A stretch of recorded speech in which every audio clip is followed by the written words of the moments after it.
Greetings, yogis. By popular request, this is a core strengthening class. You will need a blanket, a strap, 2 blocks, a small yoga ball, and most importantly, a willingness to practice loving kindness to yourself. Please practice within your ability and in a way that's sustainable. And no matter what I say, do what's best for you. We're starting on the back with a folded blanket. So it's going to look like a cruller, or a bit like a cruller. For those of you who might not know how I fold a cruller blanket, we start with it looking like this, with the fringe edges together, and then the folded edge comes towards the fringe once, and then one more time. So we get it into a shape that looks like this.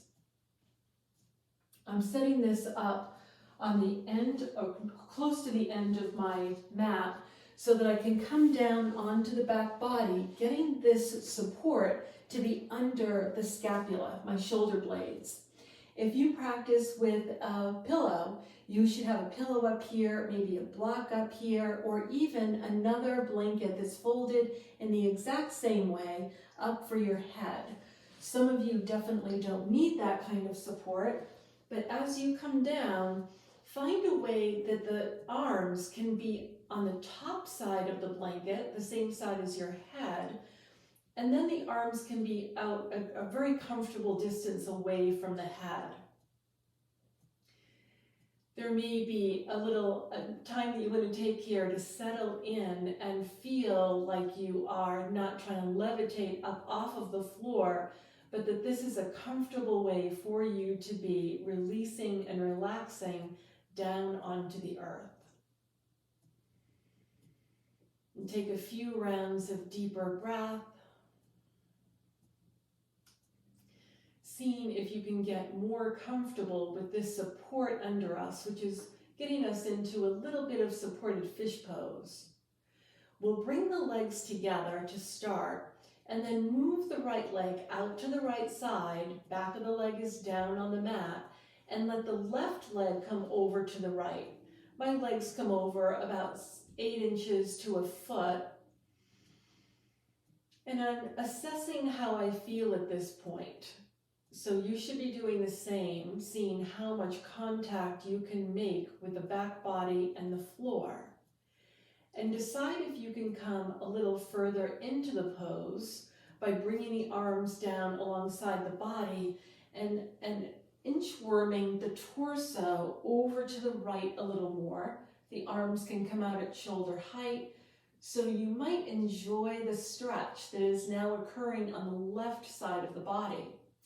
For more intensity, you'll take the arms up overhead, right hand holding left wrist, and you can give a very gentle tug on that arm, feeling the big stretch of the armpit all the way through the ulnar nerve, hopefully up to your pinky finger if you can stretch that finger long. And then go ahead and bring the arms back down alongside the hips, and you'll inchworm your torso back to your perceived center. Bring left leg back onto the mat and right leg to follow, reclaiming your Supta Tadasana, reclined mountain pose. Just noticing how the body feels here. And we'll take the pose on the second side. Left leg moves out toward the left, right leg follows, crossing the feet at the ankles if that feels comfortable. And taking a few moments here to settle down the back body. And noticing the stretch that's already starting to set up now on the right side of the body. And then inchworm the torso over if you think that should be in your practice today.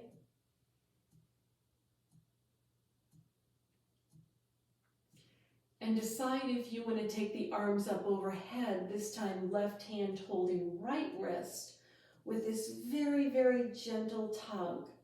And maybe it's a little less of a tug, but just that feeling of a stretch for the right side of the body.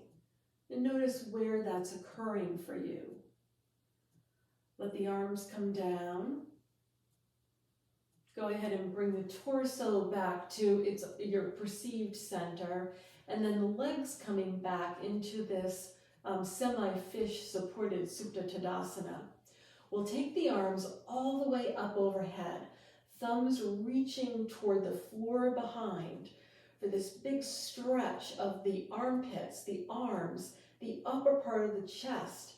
And go ahead and walk your feet away, picking up one heel and then the next heel, so you're finding the full length of your body with an even flow of breath.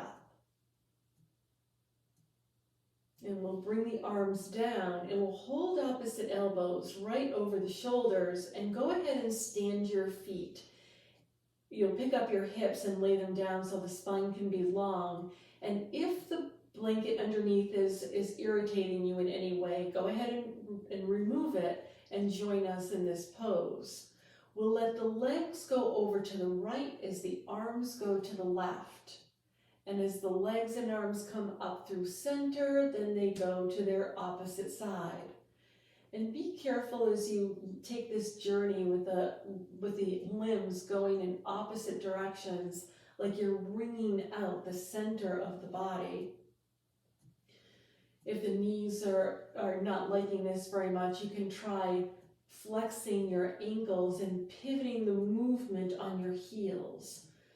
But keep the movement nice and slow and controlled. Easy twisting action from side to side.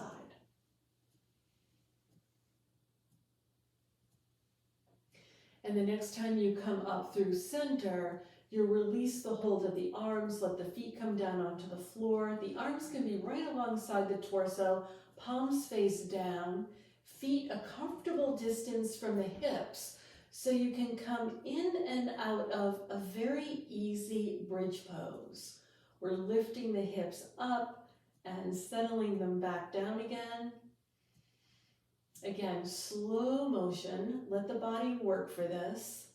Notice where the energy is needed for this action to happen. And we're not holding the bridge pose, we're just lifting and lowering the hips so that we can feel this action in the quadricep muscles. You might feel it a bit in your low back, especially when the hips get up high. And maybe it resonates for you that you can feel that opening of the front hip flexors. Easy motion with the hips coming up and down. And the next time the hips come down, we'll take the fingers behind the back of the head, holding onto the skull, help the chin up well into the chest, and then go ahead and rock all the way up. We'll bring the blanket from behind the back body and open it up to a quarter fold. We're coming onto the belly. So I'm opening up the blanket just to protect the pelvic bone. And if you have a yoga ball about this size, go ahead and grab onto it and keep it up so it's easy for you to reach with your hands. I know sometimes they kind of like to get away from us. So we're coming down onto the belly, and we'll start in a really easy Sphinx pose. That means the elbows are well in front of the shoulders, and we're taking this as a little back bend. My yogis know that the further forward their elbows come, the easier it is for the low back. If you're a real backbender and you've been getting you've had a lot of motion for your body today, maybe you find it easy to get into a full Sphinx pose. But this is the beginning of class, we're just warming up, so having the elbows further forward is probably the way for most of us to start. Now let's drop down. Yogi's choice, you can either stack your hands or stack your fists and allow your forehead to come down onto your stacked hands, whether they're fists or flat. Make sure the front body feels very long and comfortable, and we'll alternate bringing one heel into the hips and then the other. And again, this is a controlled motion. You might think about the beginning of the movement, the end of the movement, and the middle of the movement. Better said, the beginning, middle, and end of the movement, and sometimes that really helps slow us down. Going back and forth, feeling the hamstrings firing. And maybe you get a little bit of sensation in the low back as well.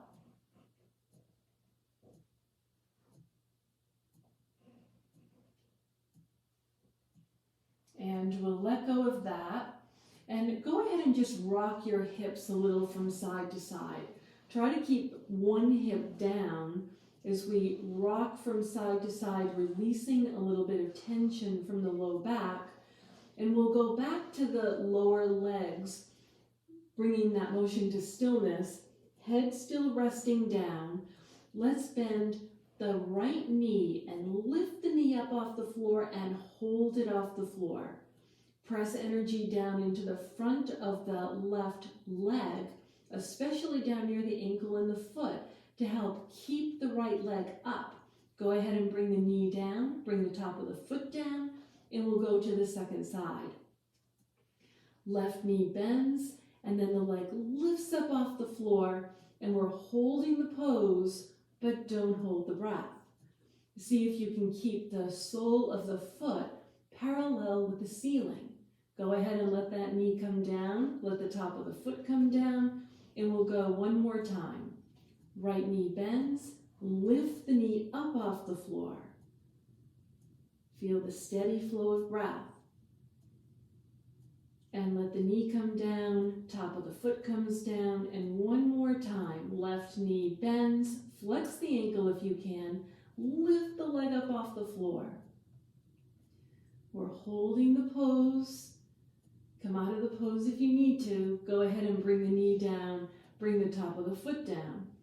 Let's bend both knees and let the lower legs act like windshield wipers going from side to side, releasing tension from the low back. Now I'm cueing for you to have your heads down so the neck doesn't feel strained or like it's craning back. I'm only holding my head up because I want my voice to be heard in the microphone. Okay, let's come back to center. Go ahead and drop the toes down to the floor. Realign the legs so they're parallel to one another. Feel the energy of the top of the body taking the weight as you lift both legs up off the floor and allow your straight or straight-ish legs to flutter. So they're doing this fluttering action, holding the legs up as much as you can, and then let them come down, and go ahead and rock the hips again. Very slow motion from side to side, getting a good stretch in the low back. And we'll do the fluttering action one more time. Coming back to center, feel the weight coming into the torso as the legs lift up off the floor, fluttering the feet. Fluttering those straight or straight-ish legs, and let everything come down. We'll grab onto the yoga ball, have it in front, and I'm getting my torso up enough so that I can feel myself being balanced on the low part of my ribs. Bringing my hands forward, I'm acting like I'm doing a karate chop on the ball. The outside edge of the arm is down on the ball, and I'm not going to crane my head back a lot. You can keep your gaze down on the mat, and start to come up into a back bend, and then release back out of it. And I'm sorry, I know the microphone picks up on that noise the ball makes, but I'm coming up into a back bend and down. Now you come up only as far as it feels comfortable for your body. Even, steady flow of breath. If this is bothering your shoulders, please just forego doing this movement and you'll join us with the next thing we're going to do. One more time, coming up into a back bend and back down. We'll set the ball aside and let's bring the arms into a hovering cactus pose. Hovering up off the floor, we'll separate the knees, flex the feet at the ankles, and get your heels together. Now pick the legs up off the floor and go ahead and look from right to left with your cactus arms. So we're moving the upper torso, trying to keep the legs up off the floor as best you can.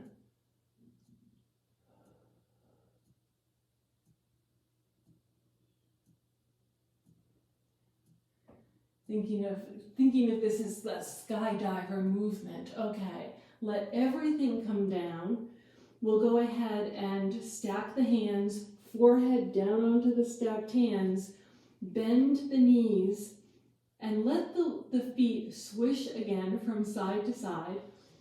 And if this feels good and you like that feeling of getting that massage for your quadriceps, you can continue to do this movement. Or some of you might rock the legs over to the right and pick up the lower left leg and let it come over to the right also. Come back through center, legs go left, pick up the right leg and come into this spinal twist. So yogi's choice to do the windshield wiper action with the lower legs, or maybe lift up one of your legs coming into a spinal twist and holding it for the length of time that it feels really good.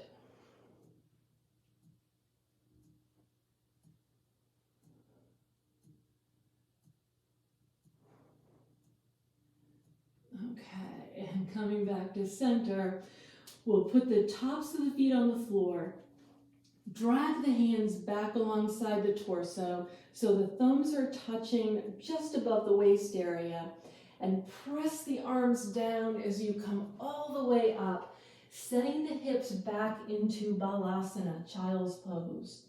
Stretching out the low back. If this is not feeling good for your knees or your hips, you'll stay up a little bit higher and have the hands forward, looking for length in the spine. Those of you who can easily come into child's pose can press some energy down into the hands so that the hips come down toward the heels even more, settling down, feeling the big stretch in the low back.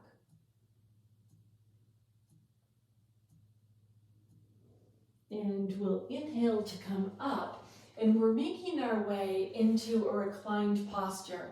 If you like to have a blanket underneath the back body for a little bit more comfort, go ahead and do that. We'll keep our strap nearby and come onto the back body. And also you have your blocks nearby too, so you can grab them with your hands. We're coming onto the back body, arms out to the sides at shoulder height. We'll bring the left knee in toward the chest and let the left knee now cross the midline of the body, coming all the way back, foot steps down, and now the right leg crosses the midline of the body. And we're going back and forth at a very slow, controlled pace.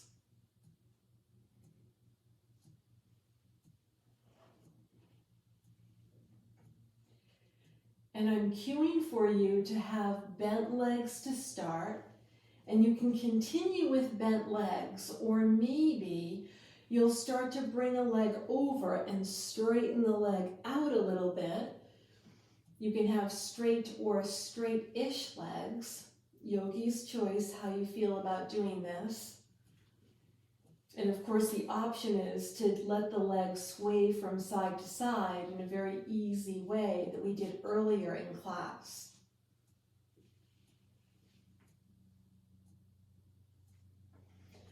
And one more time, whatever side you're going to, feeling that big stretch, coming back through center, and we'll grab onto the blanket again, getting the blanket into that cruller shape. A fold that looks like this, and it is now going to go underneath the hips. So the sacrum gets very comfortably set on that little cruller blanket, and the legs can go long. The legs are long, and we'll alternate one leg coming up and down at a time. So alternating just the leg lifts. If your body's calling out to add the arms, that's fine. My yogis are familiar with that. But we're just doing one leg at a time. And because we've got a blanket underneath the hips, you might find that you're not coming into this pose as large as you usually do. The abdominal wall and the hamstrings are still getting a really good workout here, lifting and lowering. And one last time with the lift of the leg and coming down, you'll stand both of your feet, grab onto the strap, and capture the soles of both of your feet so we can come into reclined wide angle pose. Legs out to the sides, hands holding the strap. And we'll let the legs come in and out. So we're continuing to warm up the stretch of the hamstrings. And now the blanket is working in our favor because now we're able to come into this wide angle plow pose. This is not a full plow pose, but this action of letting the legs come in and out a few times should hopefully feel good on the low back and warming up the hamstrings more without a big weight-bearing activity.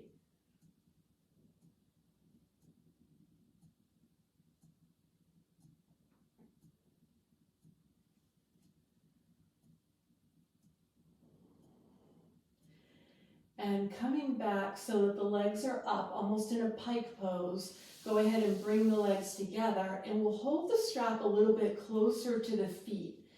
Use your abductors, pressing energy to the outside edges of the feet in the strap, and allow the legs to come down toward the floor and back up again. And we'll repeat this action. Now, some of you will feel comfortable bringing the legs down to be almost parallel to the floor and back up, but it's not necessary. Do what feels best for your body. Letting the legs come down halfway or 1/4 of the way is totally fine. I'm asking that you do this motion very slowly, thoughtfully, mindfully.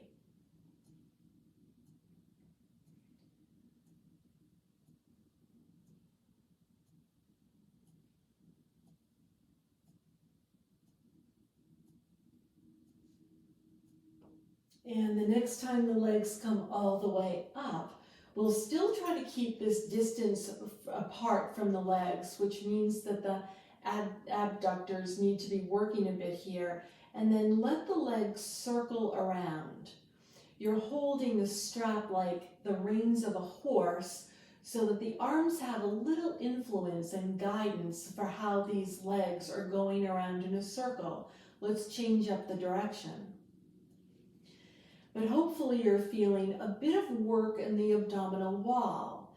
You might let a little bit more slack come into the strap and see if the circle can be a little larger with your feet.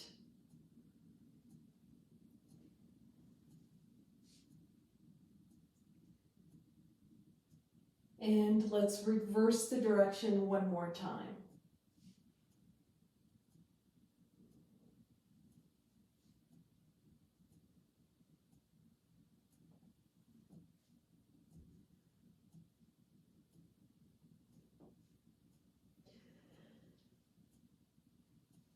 And the next time you come through center, go ahead and grab onto the strap so that you can set it aside. We'll cup our hands over the knees and bring the knees around in an easy circular motion. Letting the abdominal wall take a little bit of a break. It's still working here, but nothing like we just did. Let's reverse the direction again.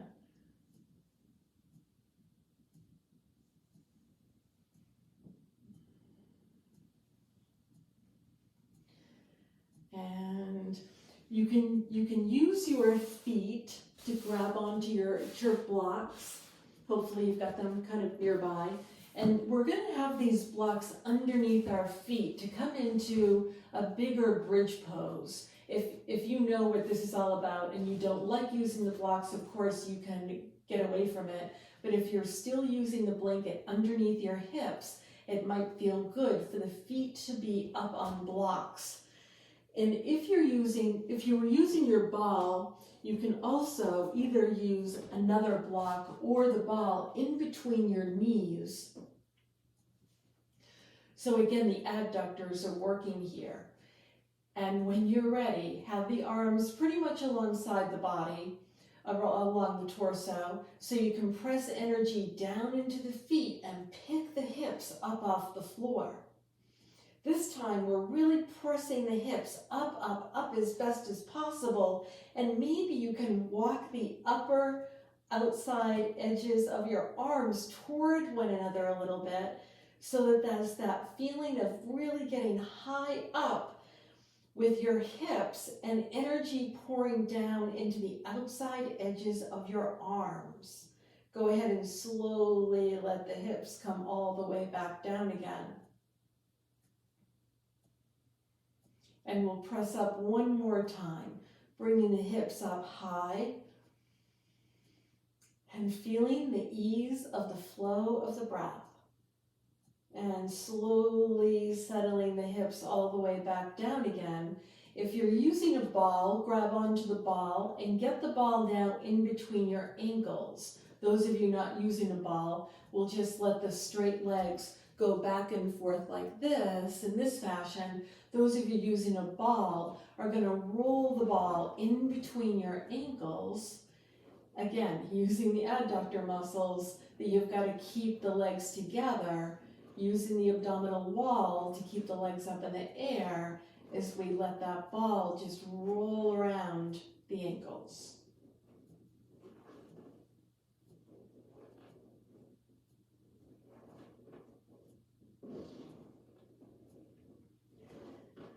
And finally, you'll bend the knees to grab onto the ball, set it aside, and the feet can come either onto the blocks or onto the floor if you want to kick the blocks out of the way.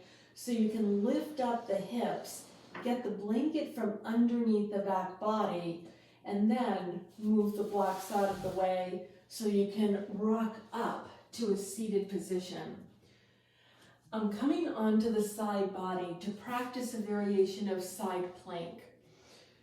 The elbow is down, right underneath the shoulder. The legs are well bent, but back a little bit. You can see that my feet are kind of disappearing behind. So that there's this buoyancy at the top of the chest. Bring the upper arm so that the fingertips are pointing up toward the ceiling. And when you're ready, lift the hips up off the floor and hold them up. Retract the navel in toward the back body. Slowly let the hips come down. And one more time, bringing the hips up, holding the hips up. Maybe retract the navel a little bit and bring the hips down again. You can bring that arm down, and we'll bring the legs all the way around for the second side. Palm is down, shoulder is right over the elbow. The feet are getting hidden behind the knees, and that means that the knees are really well bent. Upper arm reaches up, and when you're ready, lift the hips up off the floor. Holding the hips up. Seeing if you can engender a smile. Very lightly touch the hips down and come up one more time. Holding the hips up. Let those upper fingers flutter a little. And let it all come down. We'll practice again. I'm coming back to the first side with the arm bent, shoulder right on top of the elbow, feet are back, upper arm reaching, lifting the hips up, and this time picking up that upper leg so that the foot can be flexed at the ankle, and that is going to engage the muscles in the calf, holding the leg up. And now let everything come down, hips come down, take a short break, finding your flow of air. And again, upper arm reaches up, hips come up. Go ahead and straighten that leg, flex the foot at the ankle, holding the pose, easy flow of breath, bending the knee, hips come down, arm comes down, and the legs swing around to practice on the second side. Elbow down, feet back, arm up, lift the hips, lift the leg. Maybe retract the navel, maybe feel the shoulder blades coming together on the back body just a little bit. Take a break if you need to. Bend the knee, hips come down, arm comes down just for a really short break here. Preparing for the last time. Arm up, lift the hips, straighten the leg. See if that leg can be parallel to the floor. Navel in and breathe.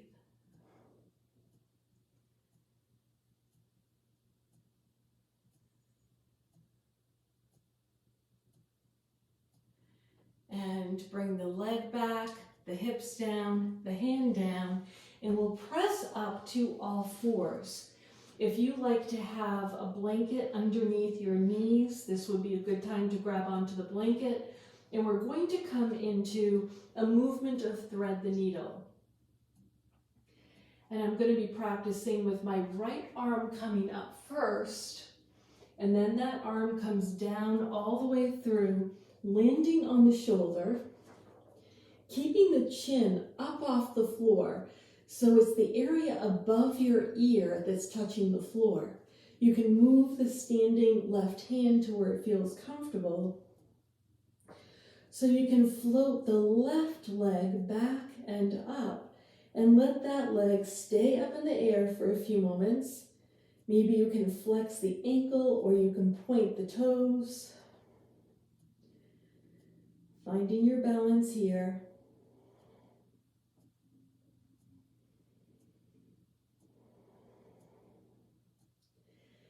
And finally, bringing that knee to touch down, press energy down into the left hand to come back to reclaim all fours.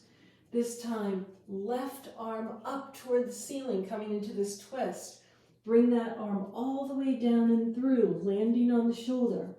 Chin stays away from the floor. Replace the hand so it's in a good position for this balance. Bring the navel toward the back body and send the right leg back. Straightening the knee as much as possible. See if you can get those toes to find that back wall. You're really just getting that big, big stretch in the leg, letting the back of the knee yawn open. And let the leg glide back down, knee touches down. Press energy into the right hand, coming back up. And we'll bring the knees together. So the knees are touching, the hands are a bit forward, and we'll lift the left arm up as the right leg goes back. And holding up in this pose, we're going to bring the left elbow back, right knee forward to touch, and extend back out. And into touch, and extend back out. 2 more times, into touch, extend back out. Go ahead and drop the hand down and the knee down. Let the knees be touching. And now it's right arm floats parallel to the floor.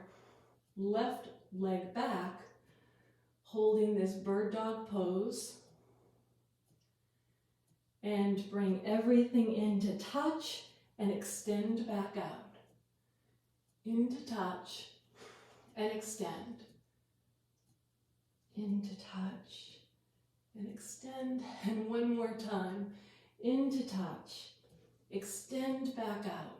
Go ahead and drop that knee down. And this time we'll open up the knees to be hips distance apart. And walk the hands over to the left, getting the torso into a crescent shape. It should feel good. We've practiced this earlier in class, except we were on the back. Walking the hands through the midline, all the way over to the right. Getting back into a crescent shape on this side. And we're just holding this pose for a bit. And walking the hands back to center, we'll take a few rounds of cat-cow. So have the hands far enough forward that you feel a long spine. Filling out the low back to start, you'll drop the crown of the head. Let the head be heavy. Round up the spine, suck in the navel. Just a little bit so you still feel the flow of breath. And let the tailbone lead the way. As the tailbone flicks up, and ride the wave coming all the way up until the chin is lifting. Now the tailbone is lifting and the chin is lifting. The tailbone is going to lead the way by starting to curl under and ride that wave right up the spine until the crown of the head is hanging toward the floor, but you still have those strong arms. Tailbone leads the way, starts to flick up, coming through the spine, and eventually the chin comes up. And then tailbone leading the way, going down, down, down. And the crown of the head is down. We'll come back to a flat back, and we're going to do some high plank work. And I really suggest that you use blocks for this. It'll take some of the weight out of the wrists to make it a little bit easier. So I prefer that the blocks be at this low height because they're most stable here. I'm sending one leg back and the second leg back, coming into high plank pose. And we're doing a few dips by bringing the elbows back toward the knees, not out toward the side, and then back up to high plank. Dipping down nice and slowly, coming back up, dipping down again. Take a break if you need to. Please don't let your ego run your practice. And back up. Let one knee come down, let the other knee come down, and let the hips come back toward the back body. If your shoulders are not happy being in child's pose with the arms up, get the arms down, stacked, and forehead down. Some of you are going to be okay with the arms staying long and still bringing the forehead down to the floor. An easy balasana.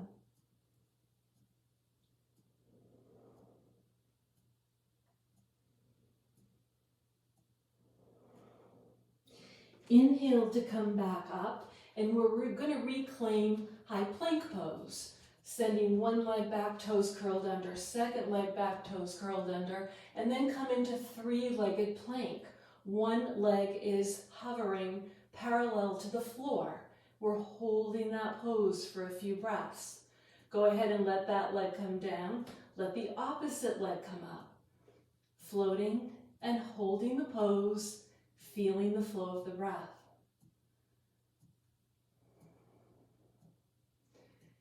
And one more time to each side.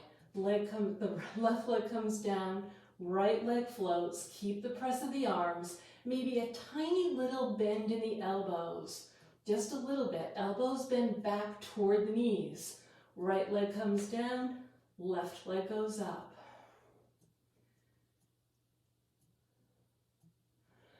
Both feet down. One knee touches down, the other knee touches down, and we can move the blocks back a little bit.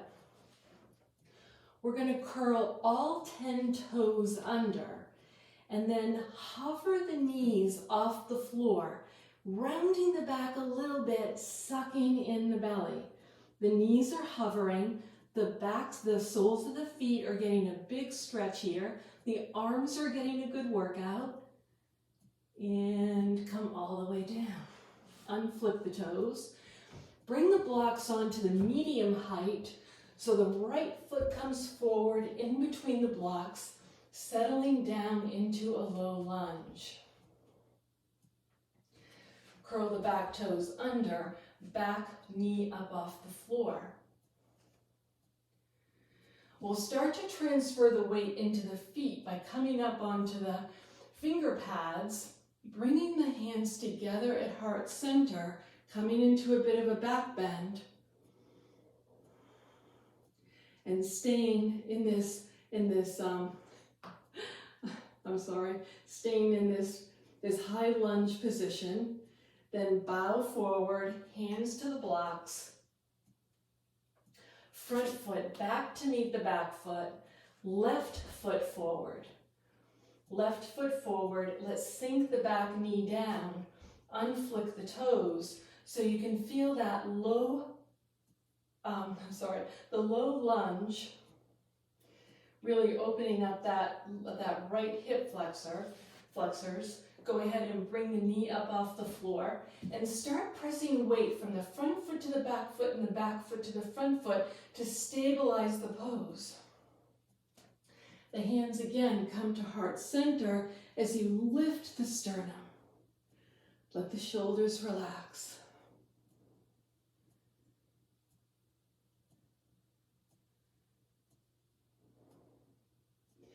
And bowing forward just enough so that you can get the hands onto the blocks.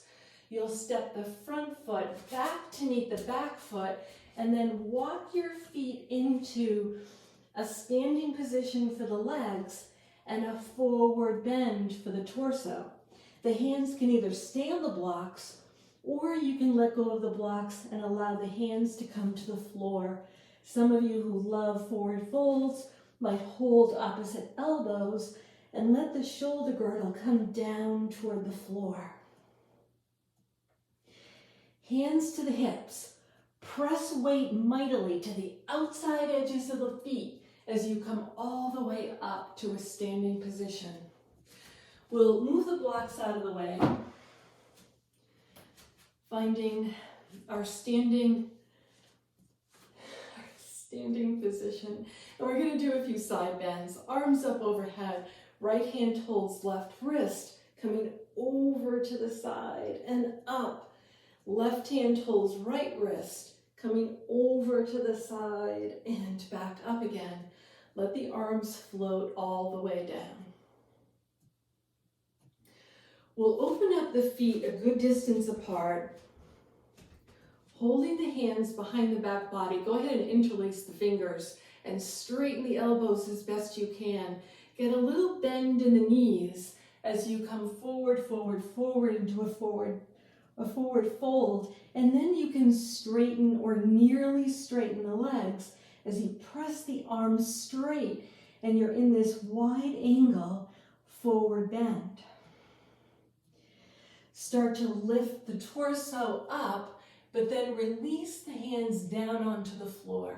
You'll heel toe your feet toward one another until you feel comfortable bending the knees, hands to the hips, and press yourselves up to a standing position. We're going to go through a sequence of standing poses, and we're going to do that with blocks. So setting the blocks on the high height. We're taking Parsvottanasana and Warrior 3. I'm starting in mountain pose, Tadasana. Fingertips are pulling down toward the earth. Tailbone is pointing straight down. Step the right foot forward and the left foot back.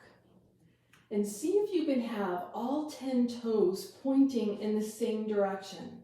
If you are challenged with balance, open up the stance right to left a little bit, and that will help. We're starting in Tadasana with the arms straight alongside the body, tailbone pointing down, fingers reaching for the earth below. Go ahead and step the left foot back and the right foot forward. You'll turn out your back foot as much as you need to protect the left knee as you start to bow forward, keeping a flat back. Eventually the arms come down to reach for the blocks, and you'll figure out if your calf muscle is limber enough and your Achilles tendon is flexible enough to have all 10 toes pointing in the same direction. If that's not working for you, the back foot needs to be turned out to protect the back knee. Coming into this Parsvottanasana, the arms are moving forward, still up on blocks, finding that long length of the spine as the torso starts to descend over the front right leg. Inhale to come up and look for your flat back so that we can transfer the weight into now the right leg and let the left leg float up. So this is first variation of Warrior 3. Trying to keep the left hip down as much as possible. Maybe you can unweight the right hand and let the right hand come forward with the arm. Even, steady flow of breath. Go ahead and bring down the arm, bring down the foot, and we'll change the feet. So with a little bend in the front knee, bring the left foot forward, send the right foot back. We're practicing Parsvottanasana first. You decide if all 10 toes can be pointed in the same direction, or if the heel needs to be kicked in toward the midline a little to make your back leg happier. Whichever direction you're coming into with your feet, then the arms come forward. And we're trying to keep that left hip pulling back. So there's a tendency for it to want to come forward, but we're squaring off the hips as the arms come forward in Parsvottanasana. Some of you don't need the blocks. The hands can come down toward the floor as the chest now comes down over the top or near the top of the left leg. Inhaling to come up, we'll reclaim the support of the blocks, starting to bring the back leg up, coming into Warrior 3 on the second side. We're standing on the left leg, so it's the right arm that unweights. And bringing that arm down and that foot down, bend the knees mightily and come all the way up to a standing position. Next, we're taking triangle pose, and we'll set both blocks aside. Find the very center of your mat, hands holding onto the hips, stepping the right foot out and the left foot out. We're turning the right heel back, left toes open, and then see what you can do about getting your hips to be parallel with the front edge of the mat. Arms out to the sides, and start to reach with the left arm. Reach as far as you can go. That hand comes down somewhere on the lower leg as the upper arm is reaching up. Now this is our typical triangle pose. It can also be practiced with the upper arm coming up overhead, with an even, steady flow of breath. And maybe, not for everybody, maybe not for you today, think about this, maybe the lower arm comes up also. And then that hand can come down, upper arm reaches up, so that when you come out of the pose, there's a reaching up of the upper arm, holding low in the hips, bend the left knee, make the outside edges of the feet parallel to start. That gets the body on the same plane. You'll bring in the left toes, send out the right, realign the hips a little bit, and then there's that tipping over, trying to keep both sides of the torso long as you come in and claim the first part of triangle pose. And maybe this is where you want to be in your triangle pose. Option for one hand to come up overhead. Next option is for the lower arm to come right alongside. And eventually the lower arm comes down, upper arm reaches up, and then there's a big reaching up of that arm to pull you up out of the pose, holding low in the hips. Make the outside edges of the feet parallel and heel toe the feet in. Next pose, Ardha Chandrasana, half moon pose. We'll be using a block to do this.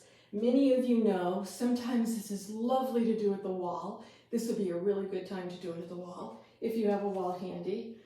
And I'm practicing stepping down on my left foot and bringing energy up the body. As my torso comes down, I'm letting the back leg float up into the pose with the upper arm reaching. With a steady breath in and a steady breath out. And a little bend in the knee. And see if you feel comfortable reaching the bottom hand up to heart center, and the upper hand also comes to heart center. And eventually the hand comes back down. Maybe there's a straightening of the leg. And then to come out of the pose, it's really important to bend the standing knee and then step back. We'll take that on the second side. Remember I said it would really be good to do it against a wall today? So on the second side, I am going to practice against the wall. I'm going to stand very close to the wall. My foot is about 10 inches away. My shoulder is touching the wall.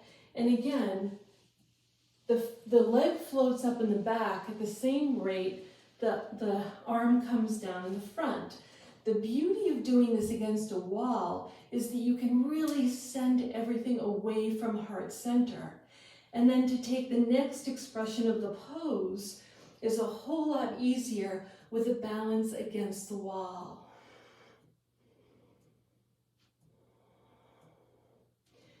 The arms fly apart, and there's a bending of the standing leg to comfortably step out of the pose. That's all we're doing for standing poses. Now we're coming down to do some more floor work. And that means coming onto the knees and arms down to Sphinx pose. Yogi's choice, if the elbows are down and the hands are in front of the elbows with the fingers splayed, or you can interlace the fingers. I'm going to be practicing with the hands open today. Drop the head down to release tension out of the neck and curl the toes under so you can pick your hips up off the floor. Again, really release the tension from the neck, and you'll walk your feet in a little bit, coming into dolphin pose. Even, steady flow of breath. And then walking the feet out, one knee comes down and the other knee comes down.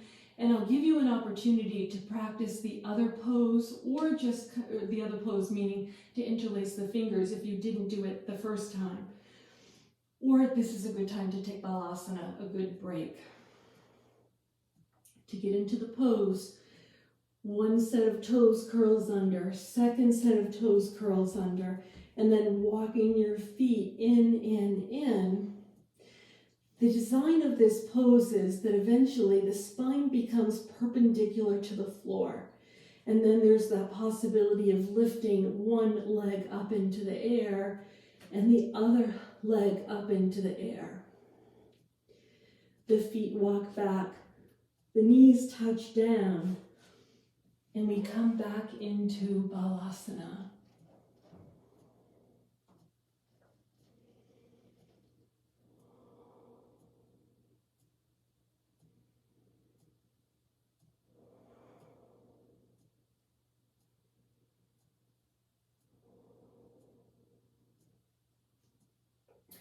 And lifting the head up, we're coming onto the back body.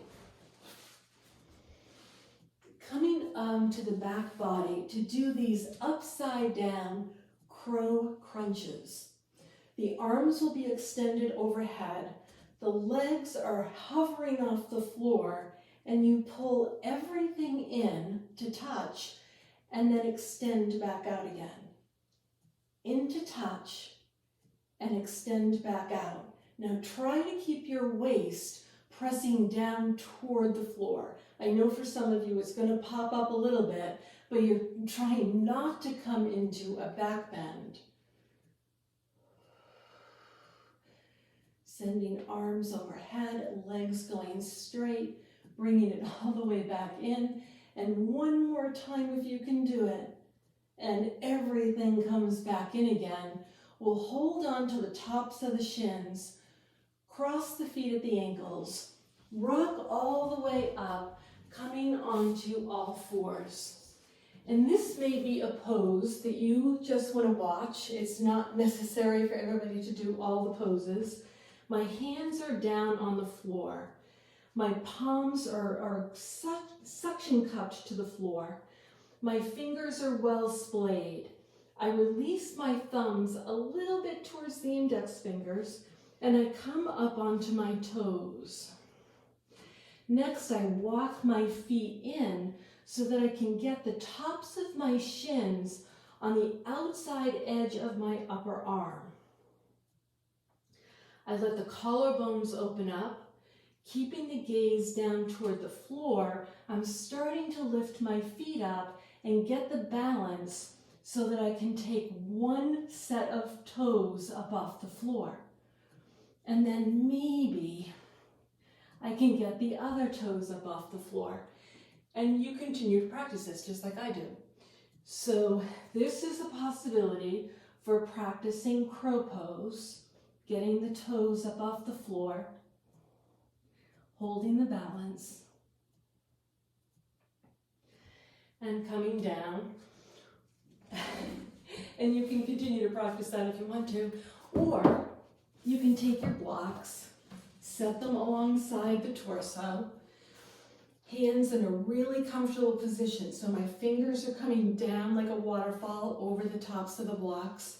I'm lifting my torso, feeling that buoyancy in the front of the chest, straightening the arms, and then practice lifting one foot off the floor. Maybe the other foot can lift off the floor. And everything comes down. Change the cross of the legs, and maybe practice one more time. Feel that lifting up, getting your hips off the floor. And a lot of people can't even get to this part of the pose. So this is great. Maybe one foot comes up. Maybe you transfer the weight into the arms and the other foot comes up and then everything comes down. One more interesting pose. Getting the hands on the blocks. And again, having the fingertips come over the ends of the blocks sometimes can feel a whole lot easier. This time, I am not taking my toes under. I'm not curling the toes under. Instead, the tops of my feet are down where my shoelaces would be, and I'm just lifting up so that I'm on the tops of my feet.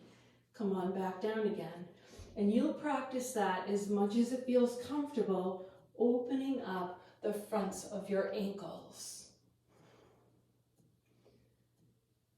And one last time maybe. And all the way down. We'll set the blocks aside and get ready to practice twisted boat pose. I'm standing on my heels and I'm reaching my peace fingers around my right toes and lifting that foot up off the floor. So right arm holding right toe, other arm back as ballast, and I find a way to balance so that I can get my ankles crossed and start to straighten the legs. And I have this really big, wide open feeling at the front of the chest, and maybe you see if the legs can stay up by themselves. Go ahead and bend the knees, and we'll take it on the second side. Some people find it easier to have the heel on the floor, peace fingers wrapped around the toe. Snake the foot in first, find your ballast, and then lift the legs up. And you can certainly hold on, or maybe you see if the legs can stay up by themselves. Everything comes down, and we'll take seated wide angle pose, opening up the legs to be apart from one another. If this doesn't work for you, if it's not comfortable for shoulders to be over hips, you grab underneath the knees and bend your knees up. It's fine to have bent knees in this pose. Those of you who can, have the legs down, energy is getting pressed out to the heels, and there's a forward folding. We're trying to come forward with the navel first, not letting the head run the pose. And you're in charge of the intensity here, so be careful for how far forward you think it's safe for you to come.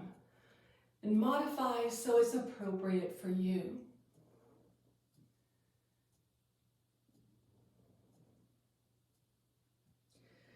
Eventually you'll press yourselves up. Those of you who have the legs wide, grab underneath the knees to help the legs together, coming onto the back body. We'll have the arms alongside the body, palms face down, legs up in the air, and we're acting like we're trying to come up into a modified shoulder stand, half shoulder stand. We're using a little energy of the momentum of the legs to lift the hips up, and lift the hips up, and lift up. Now I'm pressing energy down into the arms to make this happen. Lifting the legs, and lift. And one more time if you can do it, lifting the legs. Everything comes down, feet touch down, arms out to the sides. Let both knees go over toward the left. Take the left foot and put it up on top of the outside edge of the right knee. Try keeping both of your ankles flexed. Maybe the right arm reaches up overhead. Maybe there's a lifting up of that hip, the right hip, and let it settle back down again. Bringing the arm down, take the foot down to the floor first, and then pivot on the heels to the second side. Knees pointing right, it's the right foot that steps up. Now you might stay here, you don't have to take this twist any further. This is one part of the pose. There can be a reaching now of the left arm and maybe a little lifting of that hip. And slowly let the hip come back, let the arm come down, get the right foot on the floor first, and then bring the knees up. We'll rock up to a seated position for a moment so we can take a few roll up and roll downs. Those of you who have the cruller folded blanket might put the blanket behind the back body if your abdominal wall isn't really strong. Some of you don't need it. You're going to stand your feet, arms reaching forward, and very slowly allow yourself to come down toward the floor. First movement is chin into the chest as you come up. If there's any fast motion that you need to do for this, then don't go all the way down. There shouldn't be any jerking motion. This should be a nice, smooth transition all the way through the pose.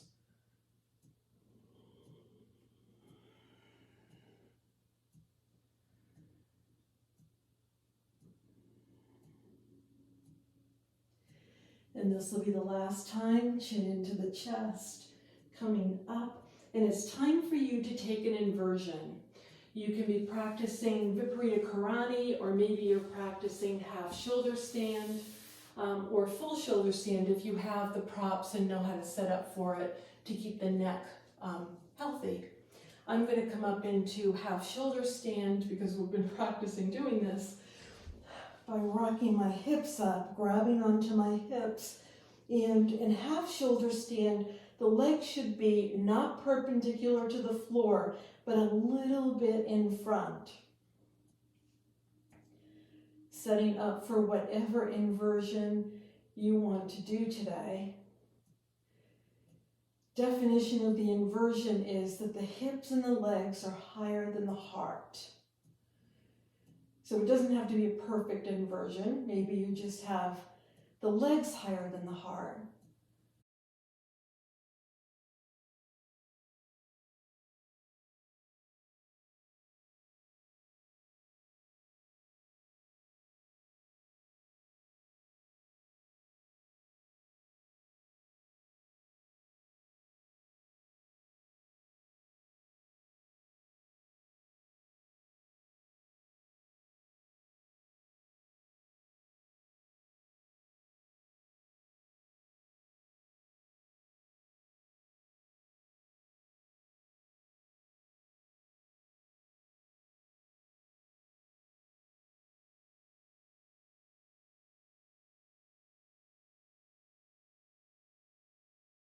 And if you want to stay in your inversion longer, that's exactly what you should do. Don't feel any pressure or expectation to come out more quickly.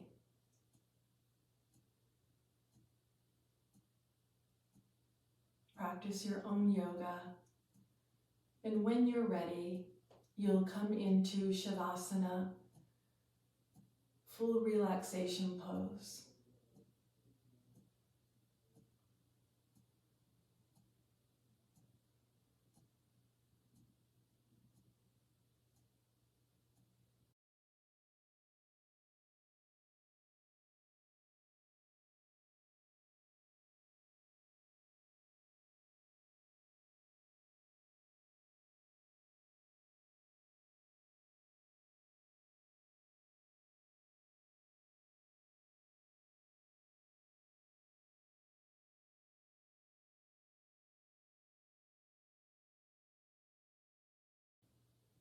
Joel Kramer wrote this in his book, The Passionate Mind.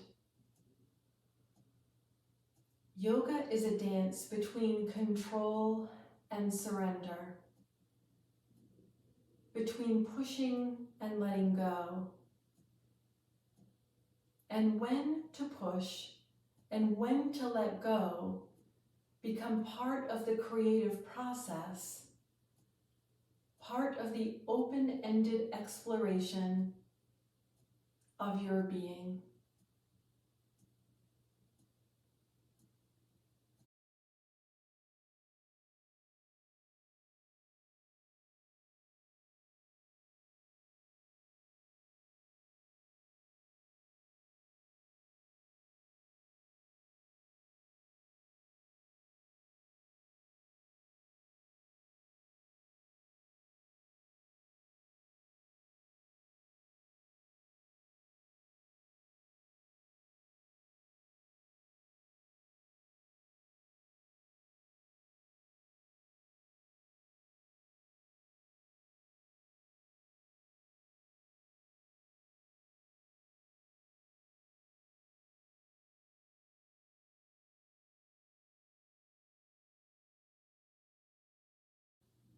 With a steady, deep breath,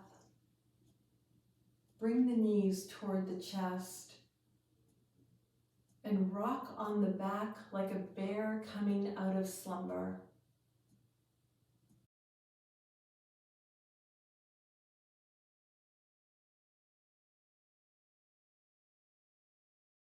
Roll to one side and linger there for a moment.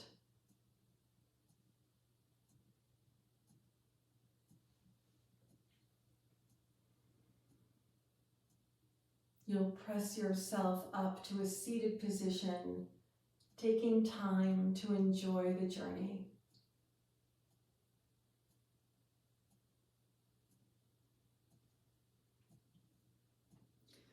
Bring the hands together at heart center, Anjali Mudra. I offer my gratitude for the safety and well-being I have been given. I offer my gratitude for the blessing of this earth I have been given. I offer my gratitude for the measure of health I have been given. I offer my gratitude for the family and friends I have been given. I offer my gratitude for the life I have been given.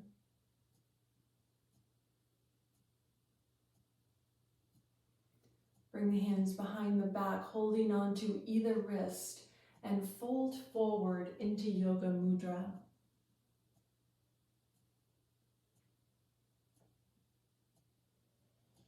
Inhale to come up. Namaste.